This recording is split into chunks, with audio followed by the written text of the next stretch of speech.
With that said, though, let's switch gears because week 1 of the college football season is upon us. Let's move to Saturday. I'm going to go kind of all over the place out of order because I want to get to the games that I deem to be the biggest and most important to start. So there's none bigger than Clemson, Georgia. And if you've listened to this podcast the last 2-3 months, you know that your boy likes Georgia going into this year. So you'll probably be surprised to know that I actually like Clemson in this game. And you're probably sitting there saying, well, Torres, how can you like Georgia? You picked them to win the national championship. Well, first of all, teams lose games and win the national championship all the time. And I just don't, it was a very Georgia-like offseason because everything that basically could go wrong did in the lead up to this mega showdown to open the season. Their best wide receiver, George Pickens, got hurt in spring practice. He is out for the year. Beyond him, their best tight end, Darnell Washington, got hurt a few weeks ago. He is not expected to play in this game. Even if he does, he's clearly not going to be at 100%. Another elite wide receiver, Eric Gilbert, transfer from LSU. He's been all over the place, was at LSU, left, came back, went to Florida, never enrolled at Florida, but he announced he was going to transfer there, ends up at Georgia. He has left the team. He's not going to play. Tyke Smith, one of the best cover corners, will not play Saturday.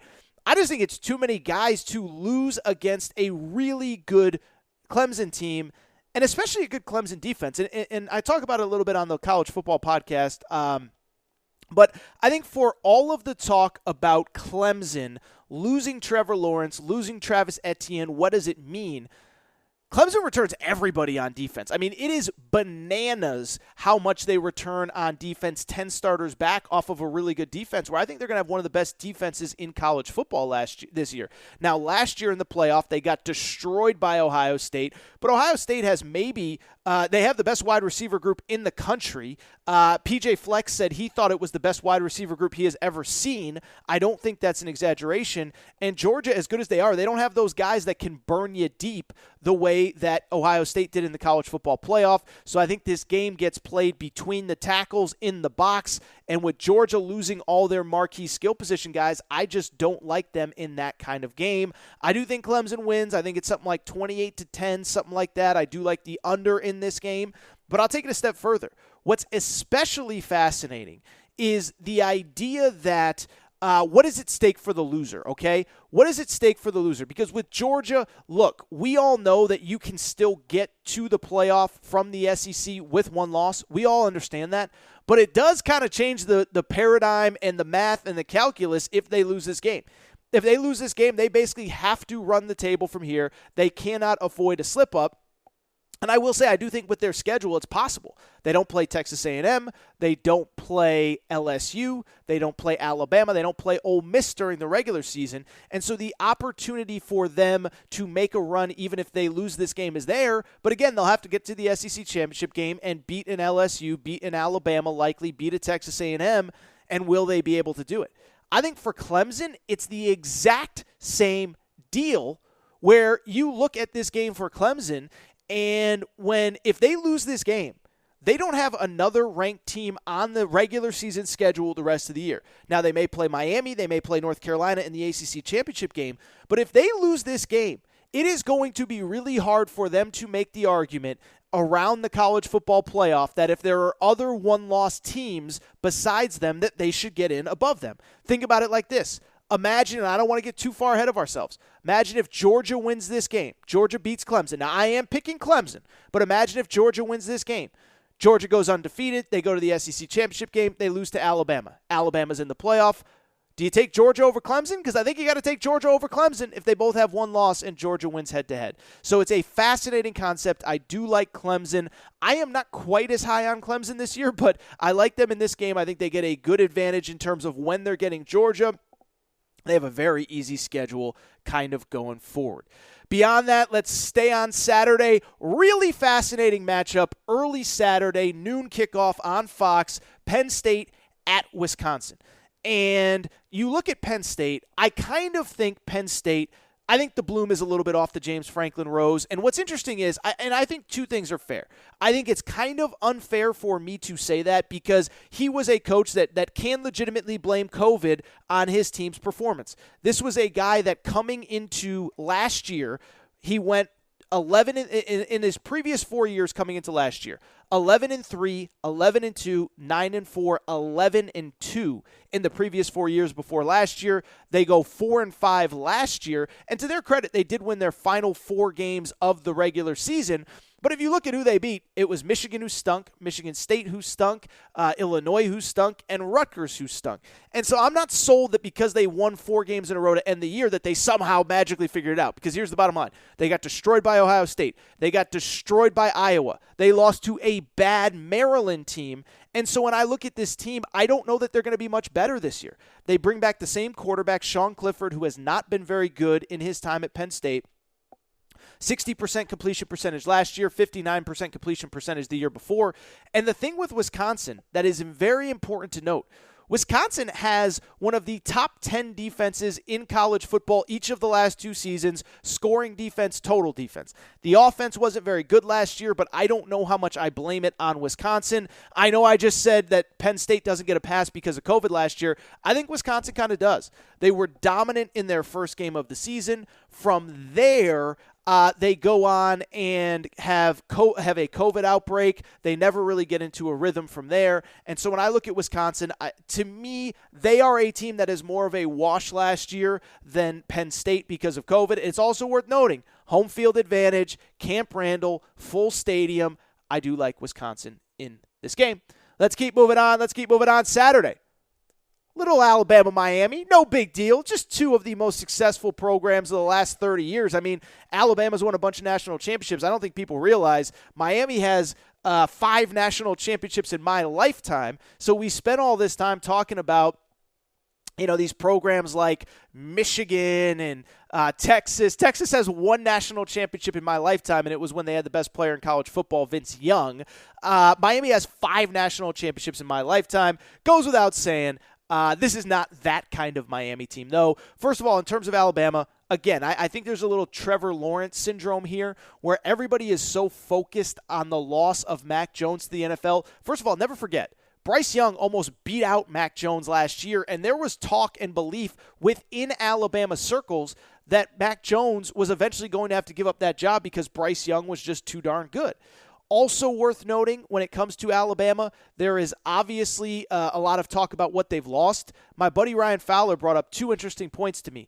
One, he has been at practice. Ryan Fowler, for people who don't know, he has been on this show. He hosts a radio show down in Tuscaloosa. Ryan Fowler said this might be Alabama's most talented group, like 1 through 60, like the guys that are actually going to be on the field that he has ever seen in Alabama. Not to say that the high-end talent is as good as previous years, but that 1 through 60, the depth is there. And what's especially important to note is that the defense is really good.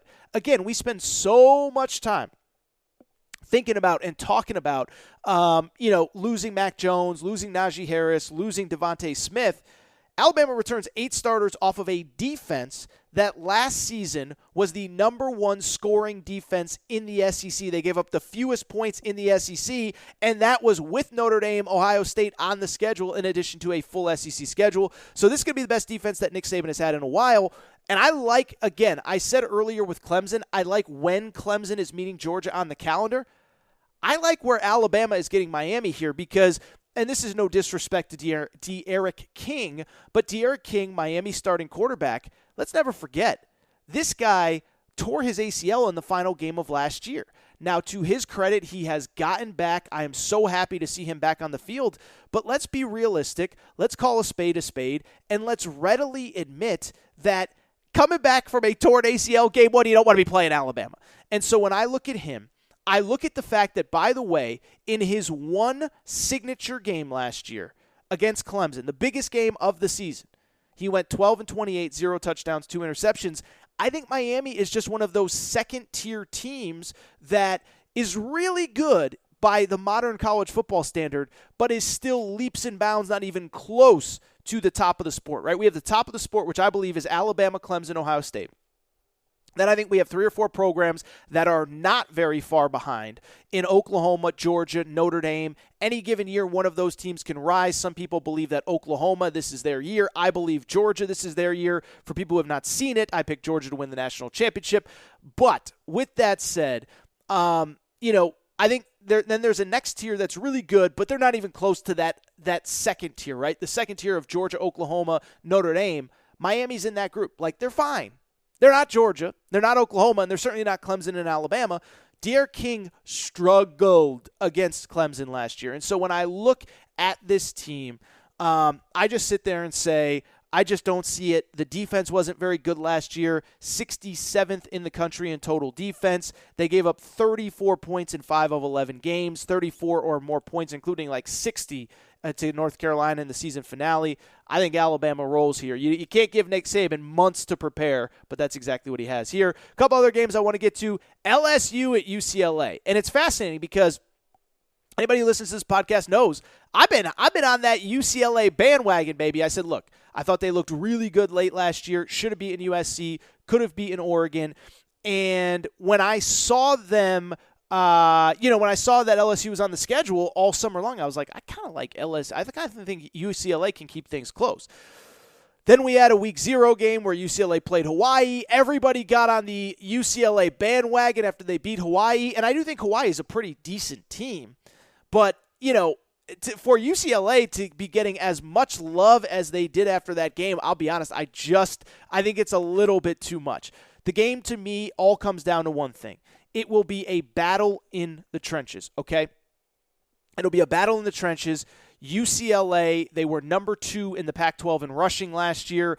I think it's safe to say they did not face a single defense like LSU with the front 7 that LSU has, all those big, athletic, future NFL guys up front. Can UCLA run the ball? That's what this whole game comes down to, because if they can't, they are not going to win. Beyond that, from LSU's perspective, I think what it comes down to, how improved is this defense? We forget last year their defense was historically bad.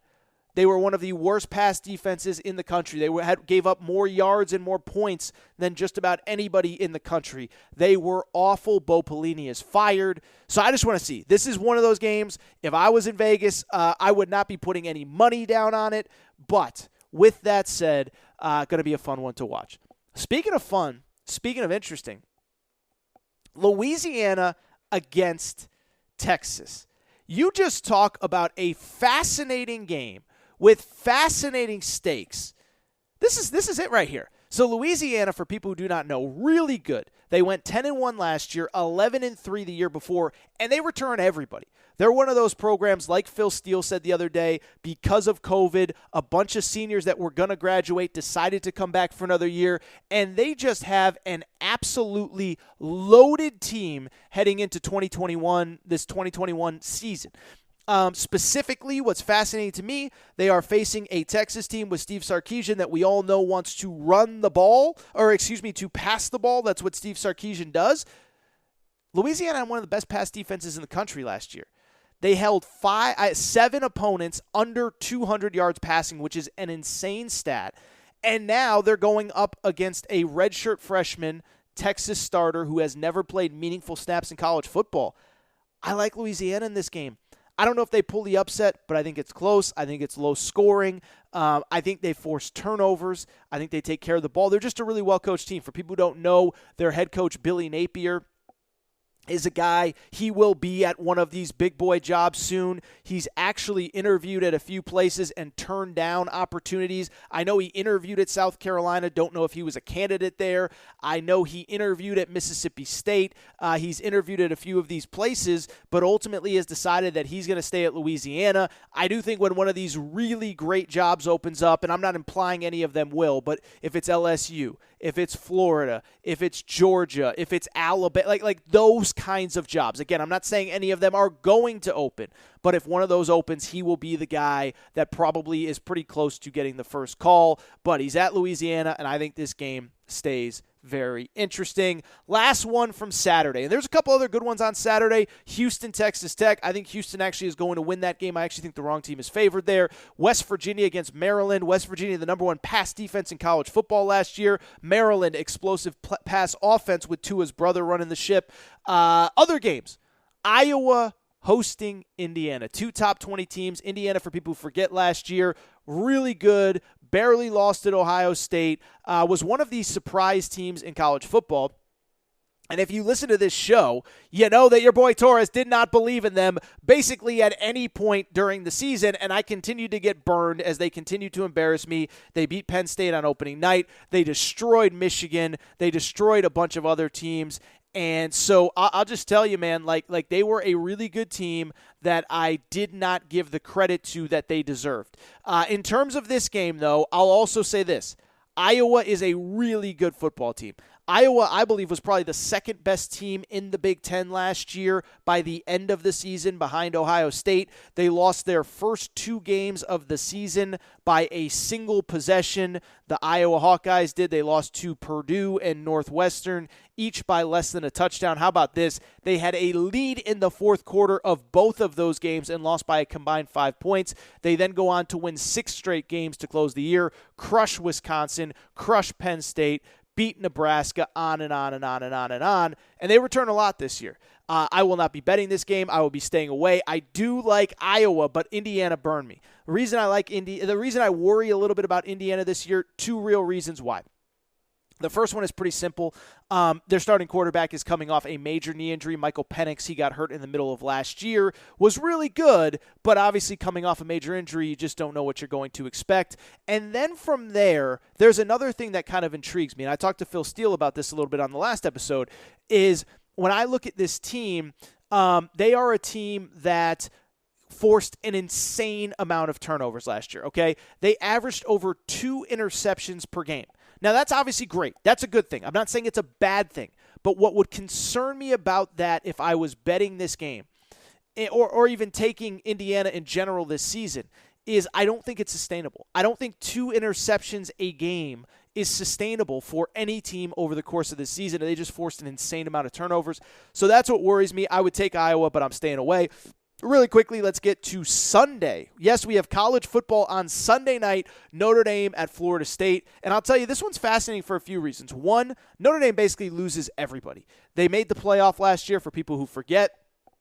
Lose to Alabama in the playoff, but their quarterback, Ian Book, is gone. He's now with the New Orleans Saints. They lose most of their offensive line, their best wide receiver, and most of their defense. Problem is, Florida State's a disaster too. And I think this is crazy, right? For about 4 years now, we just kind of assume that Florida State's going to figure it out because they're Florida State and they'll get good and they'll know what they're doing. Here are their records the last 4 years. 2020, which was last year, COVID, 3-6. Okay, COVID, it's weird, new coach, whatever. 2019, 6-7.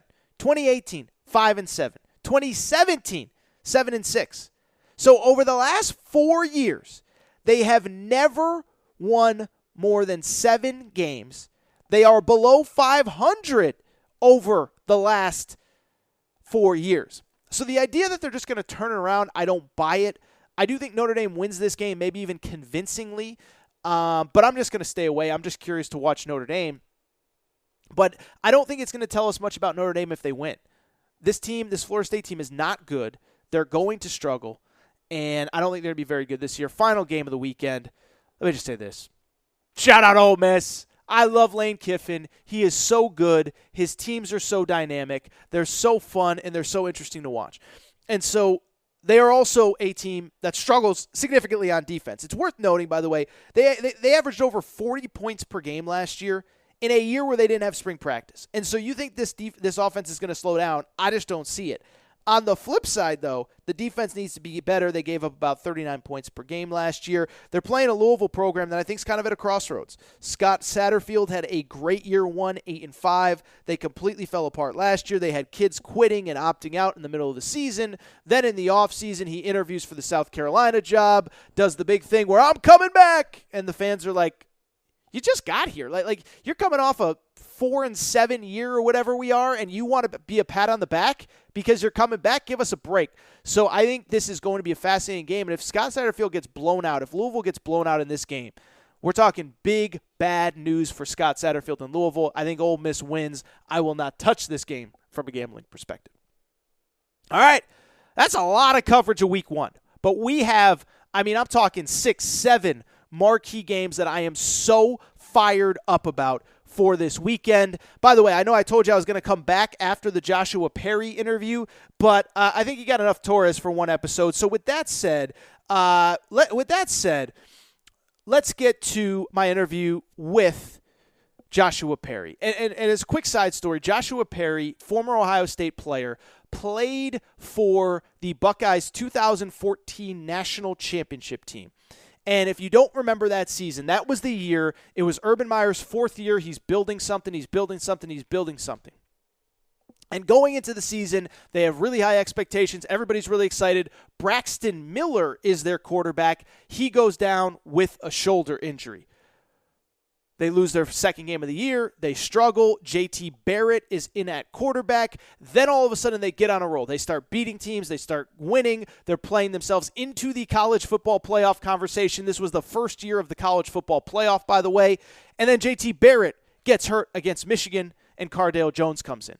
Cardale Jones comes in. Ohio State is ranked 6th going into the Big Ten championship game. They destroy Wisconsin. They jump from 6th to 4th. They win the Big Ten. They go to the playoff, beat Alabama. And Joshua Perry gives you a front row seat for it all. So he is hosting a new podcast series called Glory Days about those Glory Days about that 2014 Ohio State team. I highly encourage you to check it out. I've actually listened to episode 1. In terms of listening to the show, it is available on all of the all your podcast platforms, all that kind of stuff, and it is just a fascinating story. And he does a really good job in breaking it all down. Again, the Glory Days podcast, Glory Days podcast on GloryDaysPodcast.com if you want to listen to it. Before we get out of here, one quick other announcement. As I mentioned, my college football gambling show. It will be on your feed on Friday to get you ready. I also encourage you to subscribe to that show. Again, it's more of a numbers-driven, data-driven type show, but I do think you'll enjoy it. And obviously with legalized sports gambling coming in so many states, it is something that I know a lot of you have interest in. I should mention, by the way, we are closing a deal very soon on a sports gambling sponsor that I am so excited to talk to you guys about, and I will have more details on that hopefully next week. Before we get out of here, make sure you're subscribed to the Aaron Torres Sports Podcast, iTunes, Podcast Addict app, Podbean, Spotify, TuneIn Radio, wherever you listen to podcasts. Make sure to rate and review the show. Go ahead and follow on social media at Aaron_Torres on Twitter, at Aaron Torres Pod on Instagram. Aaron Torres Podcast Questions at gmail.com. Aaron Torres Podcast Questions at gmail.com. That is all for me. I am not coming back on the back end. I know I said I would, but change of plans. We've done it. You've heard enough from Torres for one day. So with that said, let's get to Joshua Perry, Big Ten Network, former Ohio State linebacker.